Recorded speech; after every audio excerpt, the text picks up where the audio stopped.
Hello students. तो आज हम ज्ञान सागर का 18वां पाठ जो कि दुख में हार ना मानो एक कविता है, वो आज हम पढ़ेंगे, जिसके कवि हैं ललित किशोर लोहिमी। तो दुख में भी हमें हार नहीं माननी चाहिए, हिम्मत रखनी चाहिए, निराश नहीं होना चाहिए, क्योंकि दुख सुख तो जीवन में आते और जाते रहते हैं। तो एक बार हम सरसरी नज़र से कविता को पढ़ेंगे, तत्पश्चात हम इसके प्रश्नोत्तर और अभ्यास कार्य करेंगे। तो आइए कविता पढ़ें। मैं ढूंढता तुझे था जब कुंज और वन में, तू खोजता मुझे था तब दीन के सदन में। तू आह बन किसी की मुझको पुकारता था, मैं था तुझे बुलाता संगीत में भजन में। मेरे लिए खड़ा था दुखियों के द्वार पर तू, मैं बाट जोहता था तेरी किसी चमन में। बनकर किसी के आंसू मेरे लिए बहा तू, आंखें लगी थी मेरी तब मान और धन में। बाजे बजा बजा कर मैं था तुझे रिझाता, तब तू लगा हुआ था पतितों के संगठन में।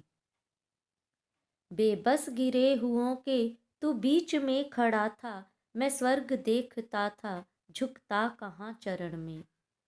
दुख में न हार मानूं, सुख में तुझे न भूलूं, ऐसा प्रभाव भर दे मेरे अधीर मन में। कठिनाइयों दुखों का इतिहास ही सुयश है, मुझको समर्थ कर तू बस कष्ट के सहन में। तो ये कवि हैं ललित किशोर लोहिमी। तो आइए इन काव्य पंक्तियों का भावार्थ हम जानें कि कवि क्या कहना चाहता है इन पंक्तियों के माध्यम से। मैं ढूंढता तुझे था जब कुंज और वन में, तू खोजता मुझे था तब दीन के सदन में। तू आह बन किसी की मुझको पुकारता था, मैं था तुझे बुलाता संगीत में भजन में। तो इन प्रस्तुत पंक्तियों के माध्यम से कवि ललित किशोर लोहिमी ये कहते हैं, जो ईश्वर है, तो ईश्वर को हम कहाँ ढूंढने का प्रयास कर रहे हैं। मैं ढूंढता तुझे था जब कुंज और वन में, यानी कि मैं जब तुझे, कुंज मतलब उपवन, कुंज मतलब उपवन, जब मैं बाग बगीचों में, वनों में तुझे ढूंढता था, तो तब तू खोजता मुझे था दीन के सदन में, यानी कि प्रभु जो है वो गरीबों की, वो जो बेचारे दीनहीन हैं, जो गरीब लोग हैं, उनके घरों में ईश्वर उनकी मदद के लिए वहाँ तैयार रहते हैं। तो वो कहते हैं, मुझे तू कहाँ उपवन और बाग बगीचों में ढूंढ रहा है, यानी कवि कह रहे हैं कि मुझे तू, जब मैं तुझे बाग बगीचों में, वनों में ढूंढ रहा था, तब तू तो गरीबों के घर में उनकी मदद के लिए बैठा था। तू आह बन किसी की मुझको पुकारता था, मैं था तुझे बुलाता संगीत में भजन में। मतलब जब प्रभु जो है दीन दुखियों की जब वहाँ पर सेवा कर रहे थे, बेचारे पीड़ा में हैं, कष्ट में हैं जो, ठीक है, और उस समय मैं क्या कर रहा था, यानी अपने आप को कह रहे हैं, मनुष्य क्या करता है तब, मंदिरों में जाकर वो कई प्रकार के वाद्य यंत्रों को बजाकर ईश्वर को प्रसन्न करने का प्रयास करता है। ठीक है, मैं, मेरे लिए खड़ा था दुखियों के द्वार पर तू, मैं बाट जोहता था तेरी किसी चमन में। ठीक है, बाट मतलब होता है रास्ता, जोहता मतलब देखना, चमन मतलब फिर बगीचा या उपवन। ठीक है, तो अब कवि कहता है कि मेरे लिए खड़ा था, कौन, ये ईश्वर को कह रहे हैं कि तू जो मेरे लिए खड़ा था दुखियों के द्वार यानी दरवाजे पर, यानी जो कष्ट में है, दुख है, यानी प्रभु कहाँ वास करते हैं, जो दीन दुखी गरीब होते हैं, ईश्वर उनकी मदद के लिए वहाँ पर खड़े रहते हैं। यानी हमें भी इन लोगों की मदद करनी चाहिए, तब हमें ईश्वर प्राप्त हो जाएंगे। ऐसा नहीं है कि आप कई प्रकार के वाद्य यंत्रों को बजाओ, या ईश्वर को कहीं बाग बगीचों या उपवन में ढूंढने की आवश्यकता नहीं है। यानी कर्म ऐसा करो, दूसरों की मदद करो, ठीक है, तो वहाँ पर तुम्हें ईश्वर मिलेंगे। तो वो कह रहे, जब तू दुखियों के दरवाजे पर खड़ा था, यानी दुखियों के दुखों को दूर करने के लिए वहाँ पर था, और मैं क्या कर रहा था, मैं रास्ता देखता था कहाँ पर, तेरी यानी तेरा रास्ता, यानी ईश्वर का रास्ता कहाँ देखता था? किसी बाग बगीचे में, उपवन में देख रहा था, है ना। बनकर किसी के आंसू मेरे लिए बहा तू, आंखें लगी थी मेरी तब मान और धन में। यानी ईश्वर जो है वो बेचारे जो गरीब हैं उनके लिए बेचारे, क्योंकि ईश्वर का वो स्वरूप तो देखा नहीं किसी ने कि ईश्वर को भी आंसू आते हैं या ईश्वर भी बेचारे रो पड़ते हैं इन गरीबों को देखकर या जो दीनहीन अवस्था में हैं उनको देखकर। तो वो कहता है जिस समय तू दूसरों के लिए जो आंसू बहा रहा था और मेरी आंखें कहाँ लगी थी, तब मान और धन में, यानी पैसा कमाने में और मान सम्मान को बटोरने में मेरी आंखें वहाँ पर लगी हुई थी। ठीक है। बाजे बजा बजा कर मैं था तुझे रिझाता, रिझाना मतलब प्रसन्न करना। तो मैं तो बाजे बजाकर यानी ढोलक चिमटे ये सब बजाते ना ईश्वर को खुश करने के लिए, घंटे, तो वो बजा बजा कर मैं तुझे प्रसन्न करना चाहता था। और उस समय भगवान कहाँ था? तब तू लगा हुआ था पतितों के संगठन में। पतितों यानी गरीबों की, संगठन होती है ऑर्गेनाइजेशन, यानी उन गरीबों के बीच में तू वहाँ पर था और मैं बड़े बाजे बजा बजा कर तुझे प्रसन्न करने का प्रयास कर रहा था, है ना। तो कहने का तात्पर्य है आप यदि किसी दीनहीन गरीब की यदि मदद कर देते हैं तो ईश्वर प्रसन्न हो जाते हैं। उनको प्रसन्न करने के लिए ये कई प्रकार के वाद्य यंत्र या कई अनुष्ठान या हवन यज्ञ पाठ पूजा करने की कोई आवश्यकता नहीं है। ठीक है। तो बेबस गिरे हुओं के तू बीच में खड़ा था, मैं स्वर्ग देखता था झुकता कहाँ चरण में। बेबस लाचार मजबूर, है ना। तो जो लाचार हैं जो मजबूर हैं ऐसे लोगों के बीच में हे ईश्वर तू वहां पर खड़ा था, है ना। उनके लिए कुछ करने को तू वहां पर था और मैं तो स्वर्ग देखता था। झुकता कहाँ चरण में, मतलब मैं तो बिल्कुल ऊपर ही देख रहा था, मुझे तो कुछ और दिखाई ही नहीं दे रहा था, मतलब झुकना तो मैं जानता ही नहीं था, है ना। तो दुख में हार ना मानूं, दुख में न हार मानूं, सुख में तुझे न भूलूं, ऐसा प्रभाव भर दे मेरे अधीर मन में। अब मनुष्य क्या करता है? कवि कहता है हम लोग क्या करते हैं, यदि दुख आ जाए तो बिल्कुल ही निराश हो जाते हैं, सुख आ जाए तो अति उत्साहित हो जाते हैं कि प्रभु को ही भूल जाते हैं। तो कह रहे तो दुख में मैं हार ना मानूं यानी हिम्मत ना हारूं, और सुख में भी हे प्रभु मैं तुझको ना भूलूं, क्योंकि सुख में अक्सर मनुष्य क्या करता है, ईश्वर को भूल जाता है। तो ऐसा प्रभाव, ऐसा मेरे अंदर, मेरे अधीर, अधीर मतलब जिसमें धैर्य ना हो, तो मनुष्य में धैर्य नहीं होता है, धैर्य की कमी है। तो मेरे इस अधीर मन में ऐसा प्रभाव भर दो कि मैं तुझे ना दुख में भूलूं ना सुख में भूलूं, दुख में हार ना मानूं, हिम्मत ना हारूं, और सुख में तुझे कभी भी ना भूलूं। कठिनाइयों दुखों का इतिहास ही सुयश है, मुझको समर्थ कर तू बस कष्ट के सहन में।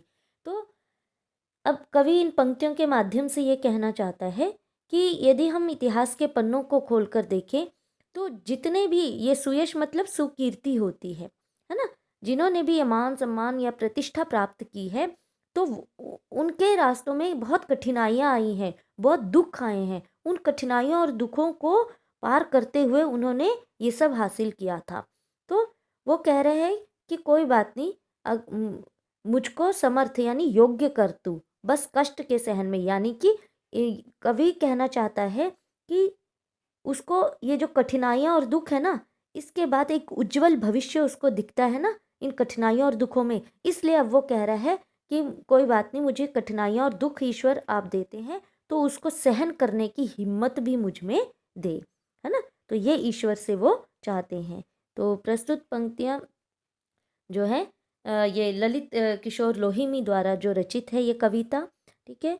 तो पूरे सार रूप में यदि हम देखें तो कवि कहना चाहता है कि ईश्वर जो है वो दीन हीन गरीब जो मजबूर और लाचार लोग हैं उनके दरवाजे पर खड़े होते हैं, यानी कि हमें भी उन लोगों की मदद करनी चाहिए तो ईश्वर स्वतः ही प्रसन्न हो जाएंगे। ठीक है। उनको प्रसन्न करने के लिए तुमको कई प्रकार के वाद्य यंत्र या अनुष्ठान करने की आवश्यकता नहीं है, तुम्हें कहीं बाग बगीचों या वनों में जाने की आवश्यकता नहीं है। ठीक है। तो और जब कभी कठिनाइयाँ या दुख आए तो उसमें ना तो निराश हो, जब दुख आए तो ना हार माने, और ना सुख आए तो अति उत्साहित ना हो। कठिनाइयों और दुखों में ईश्वर जो कवि है उसको उज्जवल भविष्य दिखता है, क्योंकि वो कहता है कि जितने भी इतिहास के पन्ने पलट कर देखे हैं उसमें जो जिन्होंने सुकीर्ति प्राप्त की है, सुयश प्राप्त किया है, वो कठिनाइयों और दुखों को सहन करने के बाद किया है। तो हे ईश्वर, मुझे कठिनाइयाँ और दुख दे, लेकिन उसको सहन करने का सामर्थ्य भी मुझ में दे, यानी मुझे उस कष्टों को सहन करने योग्य बनाओ। तो ये पूरा सार रूप में ये कविता आपके समक्ष। ठीक है, तो आइए अगला है हमारा यहाँ पर अभ्यास कार्य है। ठीक है, तो अभ्यास कार्य में आप देखेंगे कविता में से। ठीक है, ये कविता में से प्रश्न है, मनुष्य किसे और कहाँ ढूंढता रहता है। ठीक है, कविता में कवि किस प्रकार की आह की बात करता है, बाजे बजाने से क्या अभिप्राय है, कवि अधीर मन में कैसा प्रभाव भरने की बात करता है। ठीक है,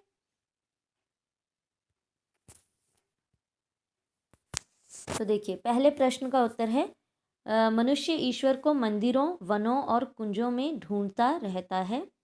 ठीक है, दूसरा प्रश्न है इसमें, कविता में कवि किस प्रकार की आह की बात करता है।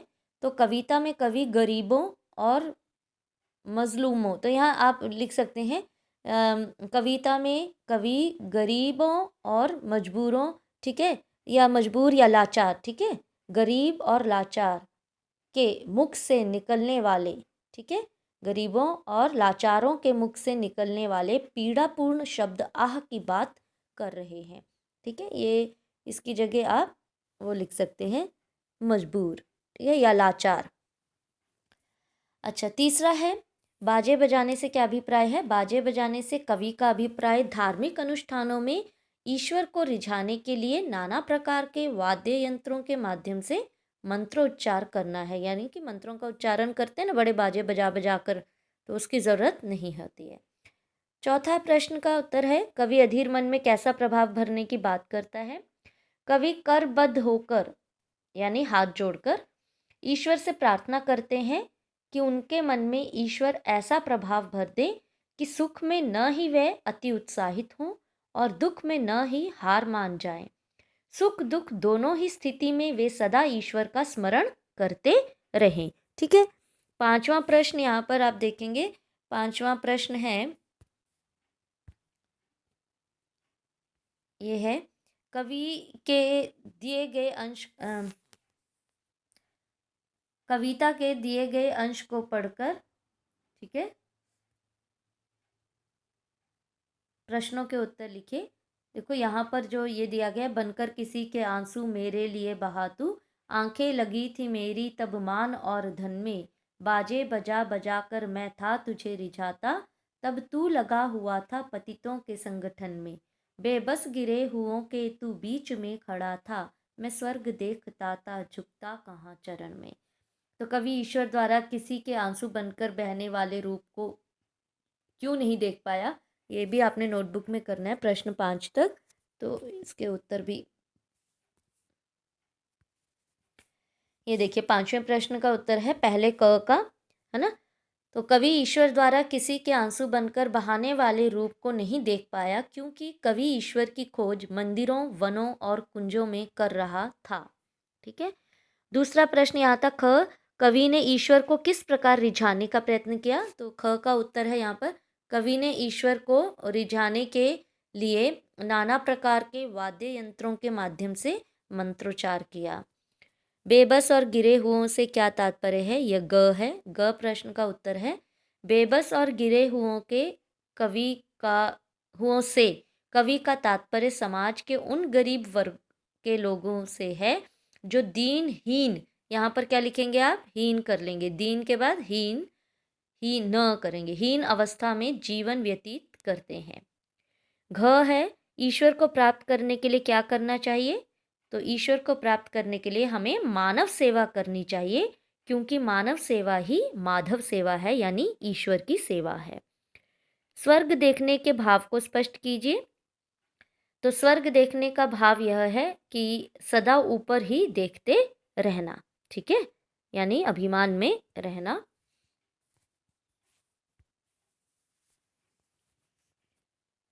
तो ये हमारे प्रश्न उत्तर थे जो हमने अपनी नोटबुक में करने हैं।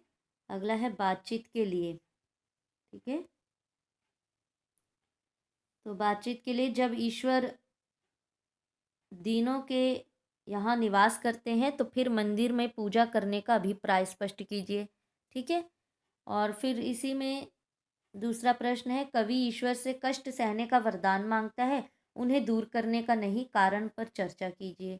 और कवि ने कठिनाइयों और दुखों से भरे इतिहास को सुयश क्यों माना है, ठीक है। तो इसका उत्तर है, ये देखिए, पहले का उत्तर है, जब ईश्वर दीनों के यहाँ निवास करते हैं फिर भी लोग मंदिरों में भगवान की पूजा करने जाते हैं, क्योंकि मंदिर में पहुंचकर भक्तों का मन पूर्णतः भक्ति में लीन हो जाता है। उदाहरण के लिए हवा सभी जगह होती है, फिर भी मनुष्य धूप वाले स्थान को छोड़कर छाया में आकर बैठना ही पसंद करता है। दूसरे प्रश्न का उत्तर ये हो सकता है, देखो बातचीत के लिए तो आप भी अपने व्यूज़ यहाँ बता सकते हैं। कवि ईश्वर से कष्ट सहने का वरदान मांगता है, उन्हें दूर करने का नहीं, कारण पर चर्चा कीजिए।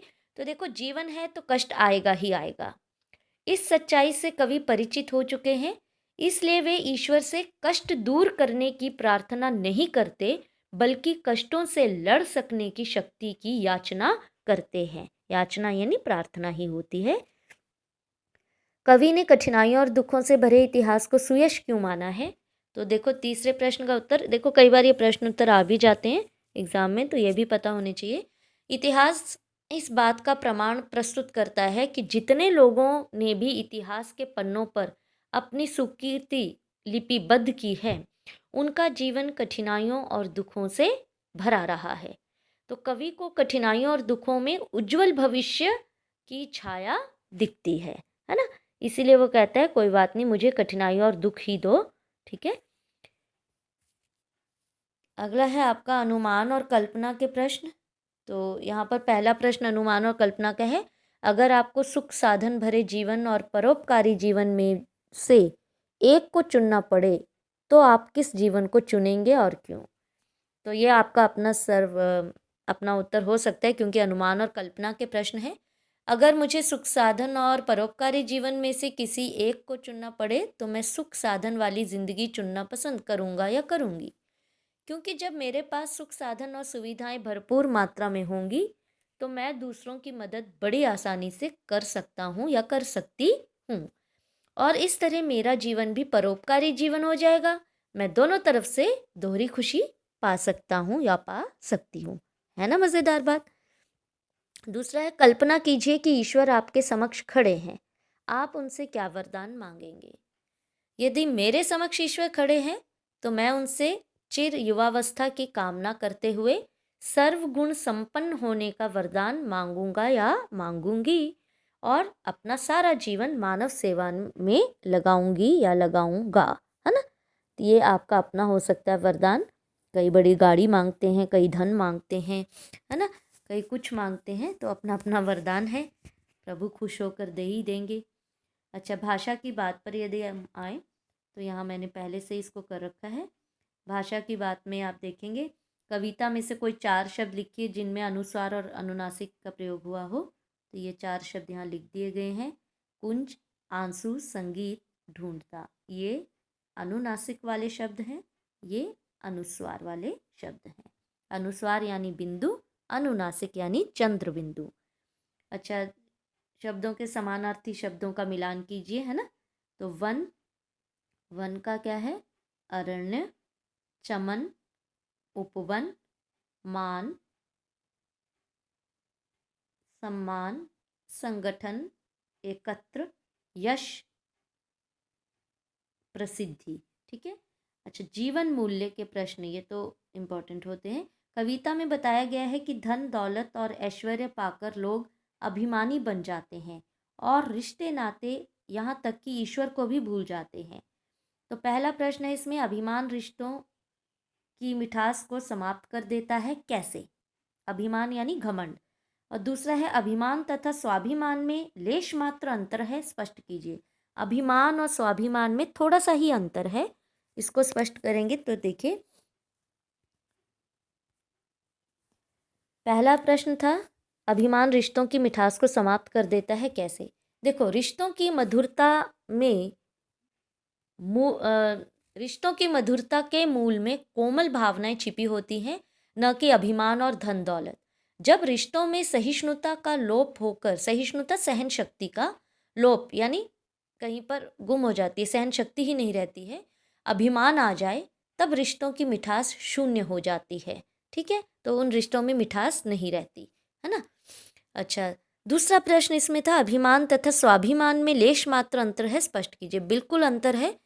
अभिमान लोगों को अपने पास होने वाली किसी चीज़ को लेकर होता है। ठीक है, आपके पास कोई चीज़ है तो आपको घमंड हो जाएगा, अभिमान हो जाएगा। जबकि स्वाभिमान लोगों के नैतिक मूल्यों से जुड़ा रहता है। अभिमान बाह्य वस्तुओं पर निर्भर होता है, बाहरी वस्तुओं पर होता है। ठीक है, और इसके चूर चूर हो जाने की पूर्ण संभावना होती है, ये कभी भी टूट सकता है। जबकि स्वाभिमान मनुष्य को अमरता की ओर ले जाता है। ठीक है, तो अभिमान और स्वाभिमान में यही फर्क है। तो बाकी ये पाठ इसी के साथ समाप्त हो जाता है। ये कुछ करने के लिए है तो आप ही कीजिए इसको, है ना। किसी ऐसी घटना को लेख कीजिए जब आपने गरीबों की सहायता की हो। दुख में हार न मानने की प्रेरणा देती हुई अन्य कविताएं ढूंढिए और कक्षा में कवि गोष्ठी का आयोजन कीजिए। तो अब ये सारी चीज़ें तो कोरोना के कारण समाप्त हो गई। चलिए, इसी के साथ ये हमारा दुख में हार न मानो कविता समाप्त होती है। आप प्रश्न उत्तर सही ढंग से अपनी नोटबुक में करें।